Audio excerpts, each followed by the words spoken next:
Assalamu alaikum wa rahmatullahi wa barakatuh mes frères et sœurs.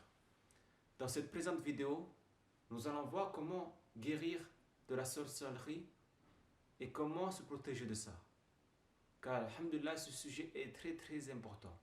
Et donc, celui qui écoute cette vidéo doit énormément partager cette vidéo pour celui qui est atteint de ça puisse se protéger de ça et guérir de ça. Avant cela, nous allons voir comment se protéger de ça. Comment se protéger de pour pas que quelqu'un nous jette un sort. Quand quelqu'un nous jette un sort, comment se protéger pour pas que ça nous atteigne. Et comment guérir de ça quand on est atteint de la sorcellerie. Nous allons voir ici.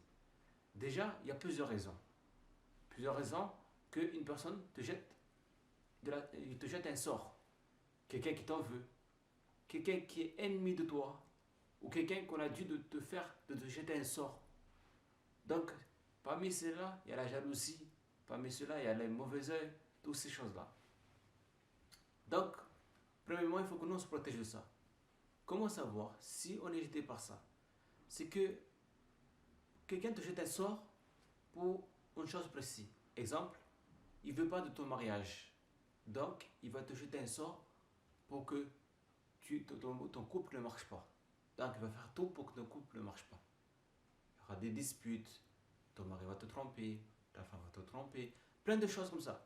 Il y a où ça va mal, où tu ne peux plus te voir ton mari, tu n'en peux plus. Dès que tu le vois, tu te mets en colère. Ou ta femme, elle te dégoûte. Donc, quelque chose comme ça. Ou tes projets n'aboutissent jamais. Ou tu fais un projet, rien ne marche. À chaque fois que tu fais un projet, ça ne marche pas. Ou dans le cas où maintenant tu veux travailler, il te bloque ton travail. Il te jette un sort que jamais tu travailles. Jamais tu trouves du travail. À chaque fois que tu voudras chercher un travail, ça ne marche pas. Des trucs comme ça.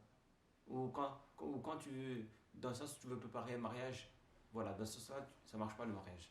Ça, on te jette un sort pour qu'une chose précise ne marche jamais. Que tout ça échoue. Mais ça, c'est quand on te jette un sort. Donc, on va voir comment se protéger de ça d'abord. Après, nous allons voir comment guérir de ça. Pour se protéger de ça, c'est difficile, mais il faut être constant de le faire. Déjà, il faut délaisser les deux obéissances envers Allah, envers ton Créateur. Les interdits d'Allah, tu les délaisses. Tu ne franchis pas aux interdits d'Allah. Puis, tu te conformes aux ordres d'Allah. Aux obligations, tu te conformes à ça. Et tu es quelqu'un que tu te repens tout le temps. Tout le temps, tu reviens vers Allah. Puis de cela, tu fais dhikr. Tu es en contact avec Allah subhanahu wa ta'ala. Tu invoques ton Seigneur et tu fais les protections. Les protections ici, nous allons réciter les protections à faire chaque soir et le matin à faire. Quand tu te lèves, tu fais ça. Et avant de dormir, tu fais ces protections-là. Parmi les causes pour se protéger de ça, quand on te jette un sort de la sorcellerie. Comment faire? C'est quoi les protections à faire? Déjà, première des choses à faire, tu lis Ayat Kursi. Tu lis Ayat Kursi. Puis de cela, tu lis les trois Qul. Qul huwallahu ahad, Qul a'udhu bi rabbil falaq, Qul a'udhu bi rabbin nas, 3 fois. Puis de cela, tu lis les 2 dernières sourates de Surat al-Baqarah, Amana Rasul. Les deux derniers versets de la Surat al-Baqarah, Amana Rasul. Tu lis, et quand tu as fini, et quand tu as lu de cela, tu lis Al-Fatiha. Dès que tu as fini, tu lis Al-Fatiha. Chaque soir, chaque matin, tu dois lire cela pour te protéger.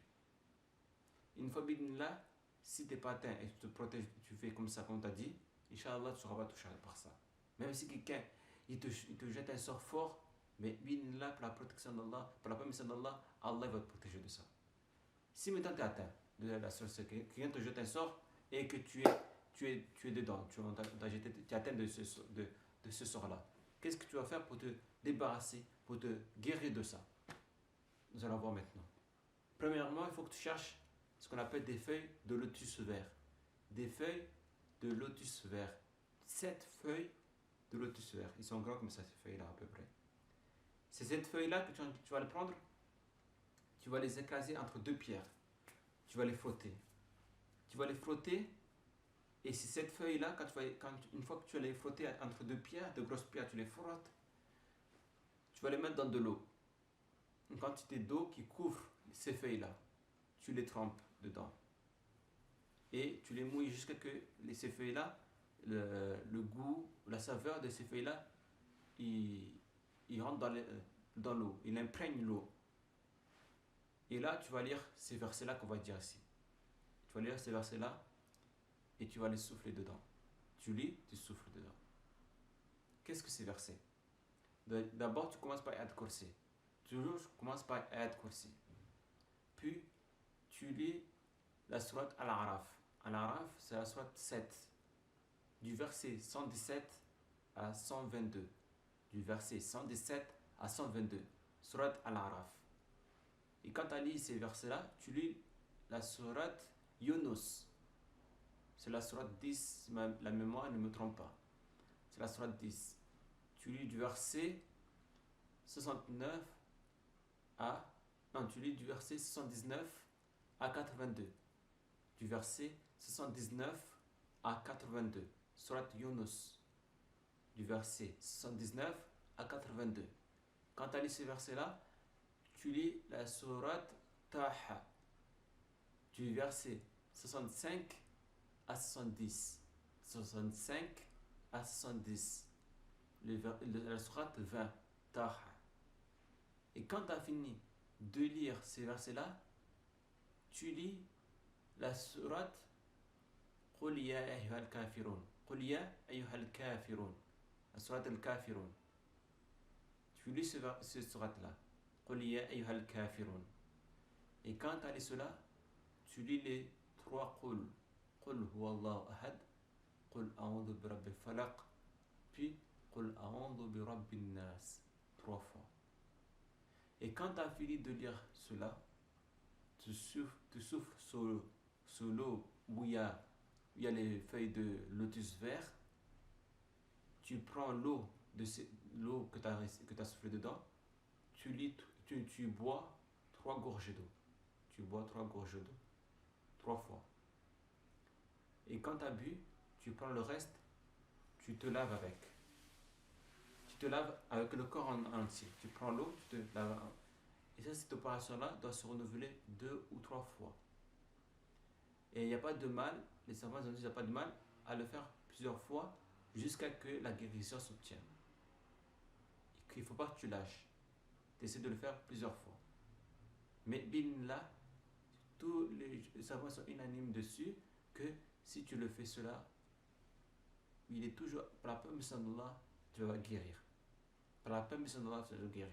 C'est une guérison qui est enseignée par les sahaba et que les savants, ils étaient unanimes dessus que si tu prends cela, tu fais comme on a dit ici, tu vas guérir de la sorcellerie. Donc, toi, ma soeur, toi, mon frère, si tu vois que dans ta vie, il y a des blocages dans certains domaines, n'hésite pas à faire cela. À faire cela, si tu as atteint, là, Inch'Allah, les portes vont s'ouvrir. Et tu vas te débarrasser de ça. Car ceux qui te font ça, c'est des gens qui sont jaloux, des ennemis qui te veulent du mal, des gens qui ne t'aiment pas. Donc, ils font cela pour te faire du mal. Donc, partage cette vidéo pour que chacun de nous, ceux qui regardent cette vidéo, qui sont atteints, qu'ils puissent se guérir et se protéger de cela. Là, Inch'Allah, plus tard, nous allons voir comment se guérir du mauvais œil, comment se débarrasser du mauvais œil, comment guérir du mauvais œil et comment se protéger du mauvais œil. سبحانك اللهم وبحمدك أشهد أن لا إله إلا أنت أستغفرك سبحان ربك رب العزة عما يصفون وسلام على المرسلين والحمد لله رب العالمين